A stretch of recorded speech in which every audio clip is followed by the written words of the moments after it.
Hello and welcome to another episode of Geared Toward Gear. My name is Sean and I am so glad you're here because today we are talking about knife maintenance, specifically my knife maintenance kit, version 2.0, and I've been very happy with this. I've been using this setup now for about 2 months and I'd like to share it with you. So we did a video similar to this a number of months ago, and this is what I used to keep my maintenance kit in, just a little pocket organizer.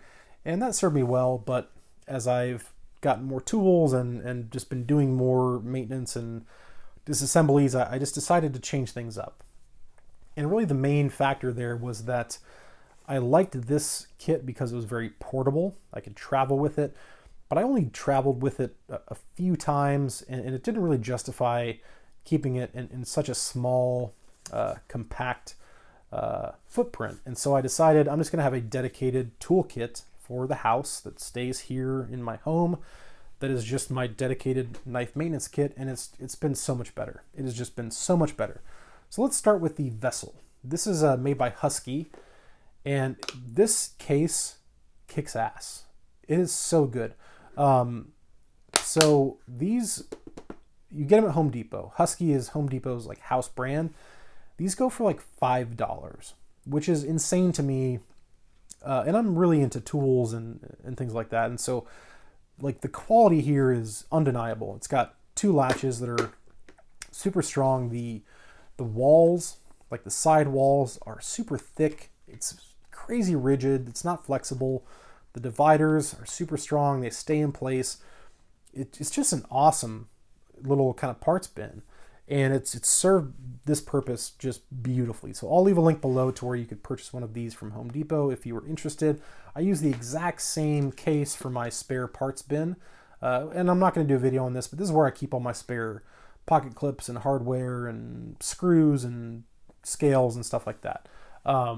So they're just excellent. So this is my new vessel, and here's the contents. A number of things have changed since the last time we talked, so let's get into it. We'll just start up here and just kind of maybe snake our way through, and we'll talk about each item briefly, and I'll try to leave links to some of the more exciting stuff maybe. If you have any questions, leave a comment and I'll definitely let you know where you can find some of these products. So up front in the right, we have a couple rags just for wiping down knife blades or wiping oil off of a new knife or something like that. So just a couple of microfiber cloths there.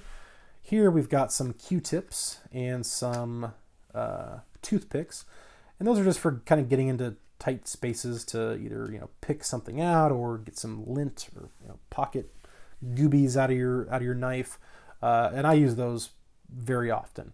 I'm constantly restocking the Q-tips, the toothpicks, and the alcohol wipes. Those things get restocked constantly. Up front left, we've got some knife pivot lube. And I started using this 2 months ago probably. I really do like it. It performs really well. You only need just such a small amount of this. I think they're on sale for like a 3-pack because there's some back here too, but 2 containers of knife pivot lube, and it's got a precision applicator so you can get it right exactly where you want it. So we've got some lubricant. Then here we've got some alcohol prep pads or alcohol wipes, and I essentially use this kind of like as a solvent just for cleaning. So when I get a brand new knife, I kind of basically give it an oil change is the way I refer to it when I talk to people. So if I get a brand new knife, I will disassemble it. Not every knife, but a lot of my knives. I will completely disassemble it. I will degrease or clean with an alcohol wipe the washers, the tang of the blade where the washers sit, let it dry. I will often polish the washers. I will reapply fresh lubricant, reassemble everything, dial in the pivot, Loctite the pivot, and then essentially I'm happy with the knife. So I kind of do that oil change when I get a new knife oftentimes. So that's what the alcohol wipes are for. Here we've got a couple of bit drivers, and I've talked about these a number of times in the past. This is the Wera brand 1/4-inch bit driver. It's the model 813, and it accepts any 1/4-inch bit such as this. It is magnetic, and it is just fantastic. I'm obsessed with these things. And I have two, and that's very important because in a number of scenarios, for example, if I wanted to change the thumb studs on this knife, I would need two of these because you have to come at it from both sides. So it's always good to have two drivers. I have more than two, but at least two drivers and at least two of every common size.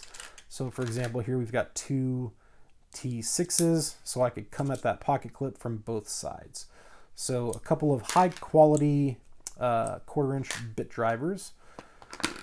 Moving on, we've got some Loctite. We've got some standard Loctite, the blue Loctite 242, which I do still use this standard Loctite in some scenarios, which I'll touch on in a second. But the Loctite stick is where it's at. It's like a glue stick or chapstick. You just kind of twist it and it gets taller. And I've used it quite a bit, but you just literally take your screw and just kind of dip it in there and get a little glob on your screw. And what I do and what I recommend is that once you have applied the Loctite to your screw, that you screw it in all the way, then you back it out all the way, and then you go in for a second time. And that just helps to evenly distribute the Loctite on the threads of the screw.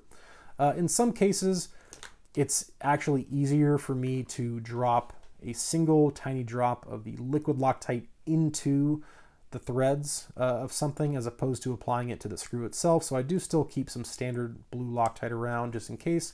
And then below here I have some Ballistol wipes. And what these I use for primarily, and these are used a lot in firearms maintenance, but Ballistol is, it kind of does everything. But it's a protectant, and it creates a thin layer that protects pretty much anything. And it even says on here, firearms, leather, knives, tools, metal. So I use Ballistol wipes specifically to apply to knives, to knife blades. They're made from tool steels that are subject to corrosion. So if you have a knife, for example, like an M4 tool steel, and it's not a coated blade, and maybe it's not one that you use often, and it's just going to kind of be put away for a while, or it's just in the collection, I will actually wipe it down with a Ballistol wipe to create that protective layer. So I do recommend having some sort of protectant to keep those tool steels from corroding on you. Moving on here, we'll go over this little compartment here. We've got some more drivers. So here is a WeHa brand 1/4-inch bit driver, also magnetic. It'll accept all your 1/4-inch bits. And I like this one because it gives you more torque. I actually prefer these, the Wera brand, model 813. This one's worn off because that's an older one, but the Wera model 813, I actually prefer it because it does not give you as much torque. And this kind of helps keep me honest. It keeps me from over tightening and stripping screws. There are times, a lot of times actually, when I need more torque, and this stubby from WeHa gives me more torque. So I do like keeping a stubby as well. I'll set that off to the side for now. I also do keep one of these just because I had an extra. It's just a cheap, like 1/8-inch drive, bit driver. It's like T5 through T10, I think. I really never use this as far as this kit is concerned, but I do use the one that's in my EDC bag occasionally. Also down here, we're going to find a bit extender. And I don't use this terribly often, every now and then, but basically it's a 1/4-inch drive bit extender. This one is also made by WeHa, which is a very high quality German company. So this would go in here, and then your bit would go in here, and now you've got a longer driver. So that is the bit extender. And then lastly, down here, I've got two dedicated Torx drivers. So these are not your little bits, right? We typically use Torx bits. Here's a T6. These are just Torx drivers. It is a dedicated T8 and a dedicated T6. They have a rotating rear so that you can put it in your palm and twist very easily. So why would I have these? I've got a bunch of bits, I've got a bunch of drivers, I've got an extender. Why would I need these? In some cases, and I'll use the bug out as an example, although it's not the best example. Well, actually, it's not a bad example. Sometimes the bits are just kind of too big and too fat, because this distance here, the shank of the bit is it's small in this dimension, right? So sometimes in certain cases it can make it difficult to get into the screw without, kind of bumping into the pocket clip.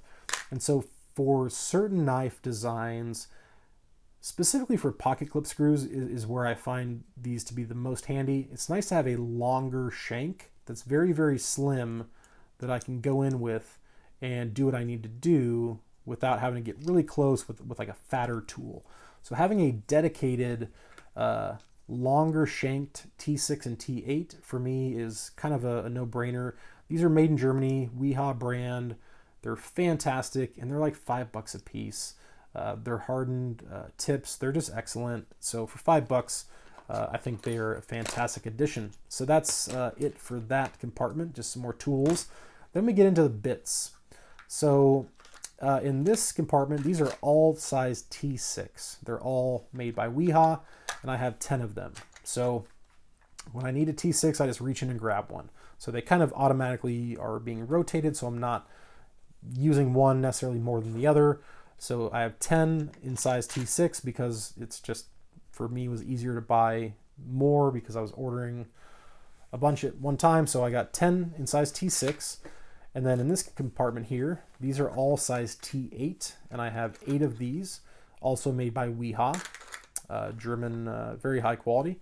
And then I also have 4 in size T10.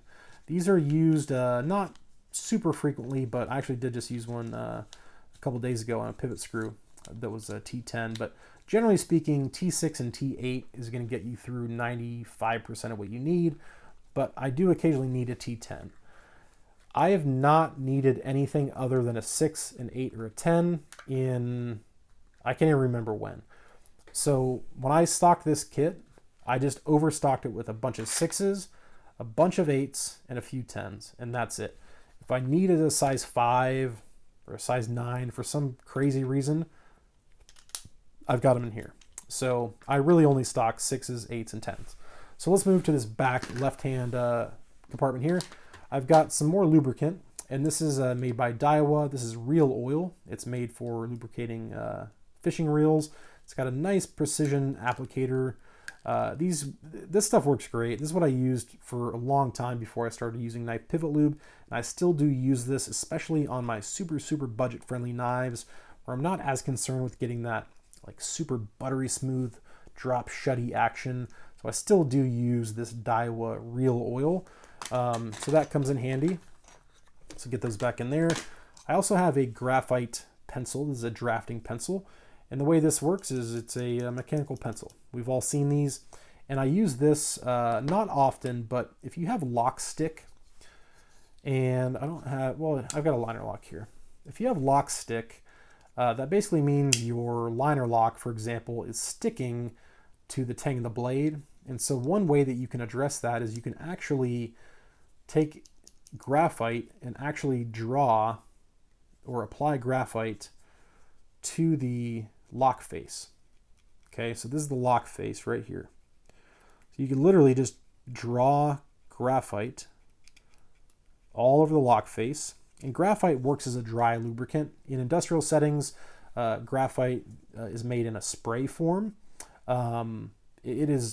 Graphite is actually a lubricant, believe it or not. So a good graphite pencil with some good graphite inside of it, I use that rarely, but it does work, and so I like keeping around. And then here I just have a little diamond sharpener. This is mainly designed for sharpening serrations, and I do use it to touch those up from time to time. You can also sharpen on the flat side if you just need to do a quick touch up. It will also sharpen fish hooks, which is what that little groove is for. This is not a sharpening kit. I use a KME sharpening system. I also have a bunch of Lansky systems. And so this is not a sharpening kit. This would only be for if I happen to be doing some maintenance on a knife and I realize, hey, there's a burr there, or I just need to touch up this one serration, I just keep it in the kit just because it's effective, it's inexpensive, and it fits. And this is made by Smith's. I don't know if you'll be able to pick up the name, but Smith's is a decent brand. I mean, it's not the best in the world, but it's a nice, kind of fine, I would say 600-ish grit diamond rod. So I keep that. And then this is the last compartment. We've got, I'm down to 1. Last time we did this, I think I had like 4, which means I've used like 3 Band-Aids, which is not a good sign, but I always keep usually more than 1 Band-Aid, so I need to restock that. But I always keep Band-Aids because we're talking about sharp objects that we're working with, so it makes sense to have some Band-Aids. I also do keep some KPL Heavy. So this is a more viscous version of knife pivot lube. It's good for knives with really, really heavy blades. I don't use it too often, but it came in a kind of a discounted kit that I got that came with 1 bottle of KPL Heavy and 2 bottles of regular, so that's why I have it. It gets used very, very sparingly. And then lastly, I just have some spare graphite for the pencil, and that is the entirety of my knife maintenance kit. And it served me well. Again, I've been using this setup now for about 2 months, and there's not been a scenario yet where I have not had what I needed. So that's it. That is my tools. That is my container. Sometimes I'll actually do the maintenance on the lid of the container if it's just something really quick, but typically I'll use like a dedicated like a gun cleaning mat or something like that. But as far as the kit itself, that is it. It's the Husky container. There's all the contents. If you have any questions about it, let me know, but it has just worked out so nicely, again, so well, in fact, that I ended up getting another one to use for my spare parts bin. So I'm a big fan. I hope you enjoyed the video. Again, if you have any questions, let me know. Thanks so much for watching. Knife Maintenance Kit version 2.0, and I'll talk to you soon.